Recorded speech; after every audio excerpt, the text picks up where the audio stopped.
5 dakikada tavada sütlü yumuşak kek, fırın yok, yumurta yok, maya yok. Yapılışı. Karışımı hazırla. Bir kapta süt, şeker ve vanilini karıştır. Üzerine unu ve kabartma tozunu ekle, pürüzsüz kıvam alana kadar çırp. En son eritilmiş tereyağını ekle, karıştır. İstersen bu aşamada çikolata parçaları veya meyve ekleyebilirsin. Pişirme. Yapışmaz tavayı kısık ateşte ısıt. Azıcık yağla fırçala. Karışımı tavaya dök, kapağını kapat. Kısık ateşte 8-10 dakika pişir. Altı kızarınca spatula yardımıyla ters çevir, diğer tarafını da 5 dakika pişir. Servis. Tavadan al, hafif ılındıktan sonra dilimle. Üzerine bal, pudra şekeri veya kakao serpiştir. İstersen yanına muz dilimleri veya reçel ile sun. Şef püf noktaları. Kısık ateşte pişir, orta ateşte dışı yanar, içi çiğ kalır. Kapağı kapatmayı unutma, buhar kekin içini yumuşatır. Tereyağı lezzet katar ama vegan istersen sıvı yağda olur. Hamur çok akışkan olmasın, kek kıvamında olmalı, akarken iz bırakmalı. İçine bir tatlı kaşığı kakao, birkaç damla kahve eklersen fırınsız brownie'n olur. Malzemeler: 1 su bardağı un, 1 su bardağı süt, 3 yemek kaşığı şeker, 1 paket kabartma tozu, 1 paket vanilin, 1 yemek kaşığı tereyağı, eritilmiş veya sıvı yağ. İsteğe göre 1 yemek kaşığı kakao, çikolata parçaları ya da tarçın. Hoş geldin. Bugün elimizde senin kaynaklarından çıkan acayip ilginç bir tarif var. Yani tavada yapılan sütlü, yumuşacık bir kek. Kulağa hoş geliyor. Ama dur, en ilginç kısmı ne biliyor musun? Fırın yok, yumurta yok, maya yok. Oo, iddialıymış. Hem de kaynaklar diyor ki hazırlaması sadece 5 dakika, pişirme süresi hariç tabii. Bizim de görevimiz şimdi bu süper pratik tarifi böyle didik didik etmek. Neden bu kadar kolay, niye çalışıyor? Belki sen bu tarifi nasıl daha da güzelleştirebilirsin? Ona kafa yoracağız. Hadi bakalım, açalım bu konuyu. Ya bu tür tarifler acayip popüler oldu son zamanlarda. Şaşırmamak lazım aslında. Evet, neden sence? Çünkü hem hızlı hem basit, malzeme az, uğraş az. Özellikle fırını olmayanlar için falan süper. Ya da öğrenci evleri. Veya benim gibi aniden tatlı krizine girenler. Aynen öyle. İşte o an canını çektiğinde hemen yapabileceğin bir şey. Kaynakta da yazıyor zaten. İşin sırrı aslında kabartma tozunda. Evet, maya veya yumurta olmayınca nasıl kabarıyor bu? İşte kabartma tozu kimyasal olarak kabartıyor. Isıyla ve sıvıyla, yani buradaki sütle birleşince karbondioksit gazı çıkarıyor. O gaz da hamurun içinde puf puf boşluklar yaratıyor. Kekin kabarması bundan yani. Anladım. Kimya dersi gibi oldu biraz ama mantıklı. Peki, şu malzemelere bir bakalım o zaman. Liste cidden çok kısa. 1 bardak un, 1 bardak süt, 3 kaşık şeker. Şeker miktarı da az aslında, güzel. Evet, sonra 1 paket kabartma tozu, 1 paket vanilin ve 1 kaşık eritilmiş tereyağı ya da sıvı yağ diyor. Hepsi bu kadar. Gerçekten de her evde bulunan şeyler yani. Özel bir alışverişe falan gerek yok. Bu da anlık krizler için birebir yapıyor tarifi. Kesinlikle. Yani her malzemenin rolü var tabii. Süt mesela sadece sıvı değil, keke nem veriyor, yumuşaklık veriyor. Şeker de sadece tat değil, hem nemi tutuyor hem de o güzel rengi veriyor pişerken. Hani karamelize oluyor ya biraz. Doğru. Un zaten temel yapı. Aynen, iskeletini kuruyor un. İçindeki gluten suyla karışınca o ağ yapısını oluşturuyor, kek dağılmıyor. Kabartma tozu da işte konuştuk ya, görünmez kahraman. Yumurtasız mayasız kabartıyor. Peki yağ, tereyağı veya sıvı yağ diyor. Sadece yapışmasın diye mi yoksa başka numarası var mı? Bir de tereyağı mı sıvı yağ mı fark eder mi çok? Yağın rolü var tabii, evet, yapışmayı önlüyor tavada pişirince, bu çok önemli. Ama aynı zamanda keki daha yumuşak, daha nemli yapıyor. Ağızda daha tok bir his bırakıyor. Lezzeti de var tabii. Tereyağı kullanırsan daha böyle zengin, hafif tuzlu bir tat katıyor. Sıvı yağ, ayçiçek yağı falan daha nötr kalıyor. O zaman vanilya gibi diğer tatlar öne çıkıyor. Doku olarak peki? Doku olarak tereyağı donunca keki biraz daha sıkı yapabilir belki. Sıvı yağıyla genelde daha hep yumuşak kalır gibi. Vanilin de zaten o mis gibi kek kokusu için. Tamam, malzemeler cepte. Şimdi asıl olay başlıyor bence, kişiselleştirme kısmı. Kaynaklar diyor ki, istersen eklemeler yapabilirsin. Evet, en güzel kısmı o bence de. Mesela bir kaşık kakao ekle, al sana çikolatalı kek. Ya da çikolata parçaları at içine, tarçın ekle, kuru üzüm falan. Hı hı. Yani aynı tarifle oynayabiliyorsun. Bu esneklik süper işte. Temel oranları çok bozmadan ufak tefek eklemelerle bambaşka bir şeye dönüşebilir. Kakao eklersen mesela kuru o, belki bir çimdik daha süt lazım olabilir kıvamı tutturmak için. Aa bak o iyi bir ipucu. Ama genelde bir kaşık kakao çok değiştirmez. Çikolata parçaları erir içinde, böyle ıslak lezzet noktaları olur. Tarçın zaten harika gider sıcakken. Kuru meyve eklersen biraz dibe çökebilir belki, ona dikkat etmek lazım. Nasıl engellenir o? Belki meyveleri una bulayıp eklersen biraz daha az çöker dibe. Mantıklı. Peki malzemeler tamam, varyasyonlar tamam. Gelelim hazırlamaya. Bu da çok basit duruyor. Öyle zaten. Bir kapta süt, şeker, vanilin, şeker eriyene kadar karıştır diyor. Hı hı. Sonra un ve kabartma tozunu ekle. Eleyerek eklemek iyi olur herhalde topak kalmasın diye. Evet, elemek her zaman daha iyi keklerde. Ve sonra diyor ki pürüzsüz olana kadar çırp. En sonda yağı ekle, hafifçe karıştır.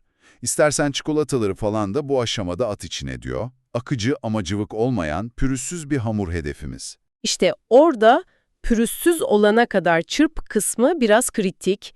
Kek yaparken aslında unu ekledikten sonra çok karıştırmamak lazım. Neden? Çünkü gluten gelişiyor fazla karıştırınca. O da keki lastik gibi sert yapar. Biz yumuşak istiyoruz ya.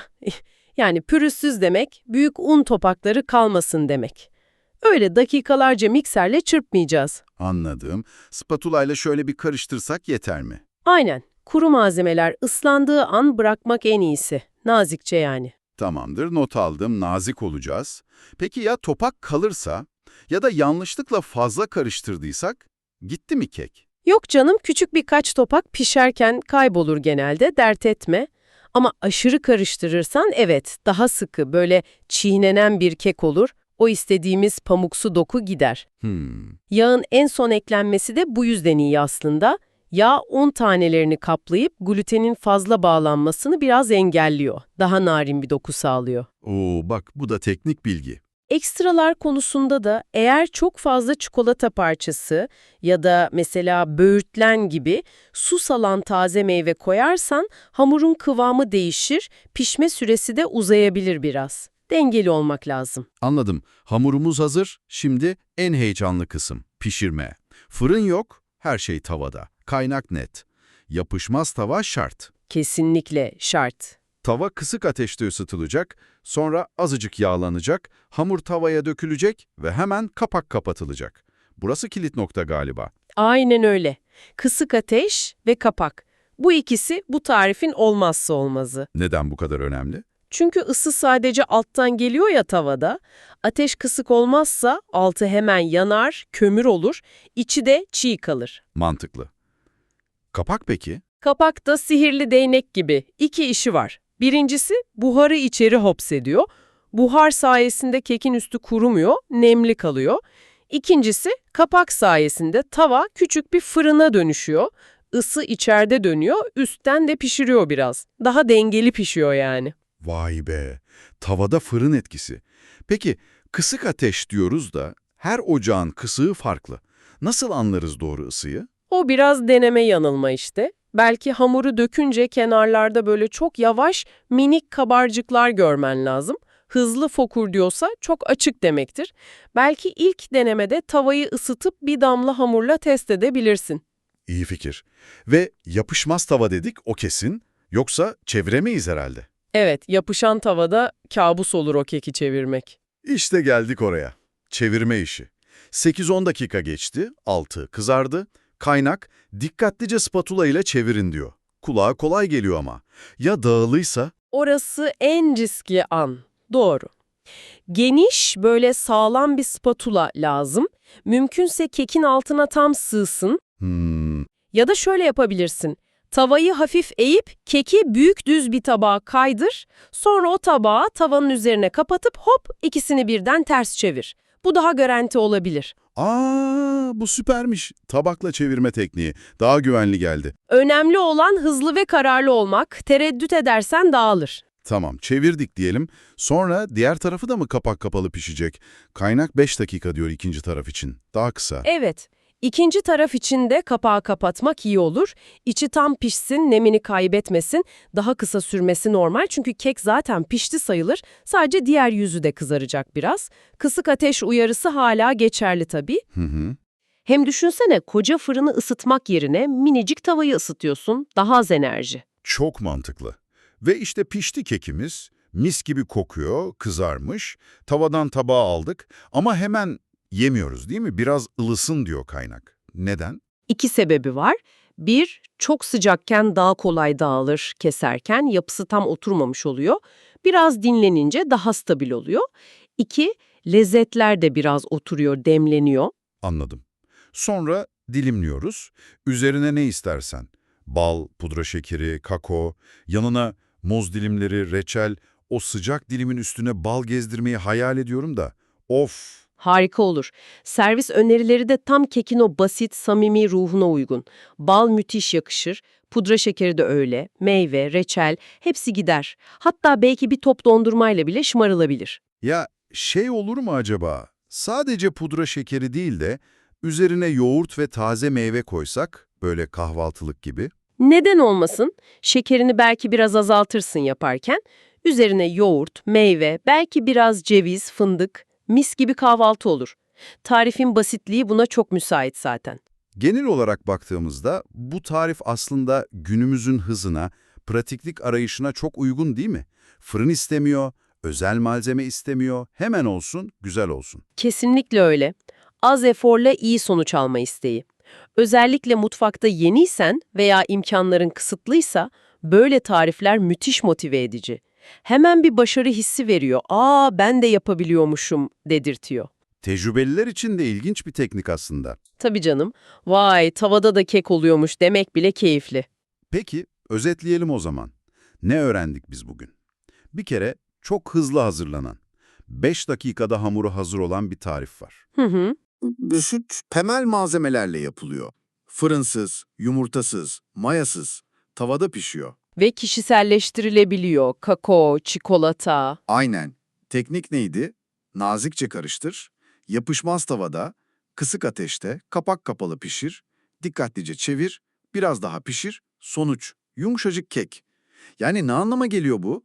Lezzetli bir şey yapmak için illa büyük fırınlara, saatlere gerek yok. Aynen öyle. Basitlik bazen en iyisi. Peki bu durum sana bir soru sormama neden oluyor.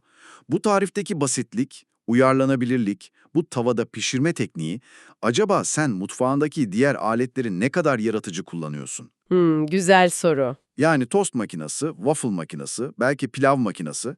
Bu tavada kekteki mantıktan, hani düşük ısı, kapalı ortam, basit hamur, yola çıkarak başka ne gibi kestirme tarifler, beklenmedik şeyler keşfedebilirsin acaba? Düşündürücü. Belki de bu basit kek sadece bir başlangıçtır, değil mi? Mutfakta daha farklı denemeler yapmak için bir ilham kaynağı olabilir. Kim bilir belki bir sonraki pratik icat böyle bir denemeden çıkar. Ne dersin? Denemeye değer bence.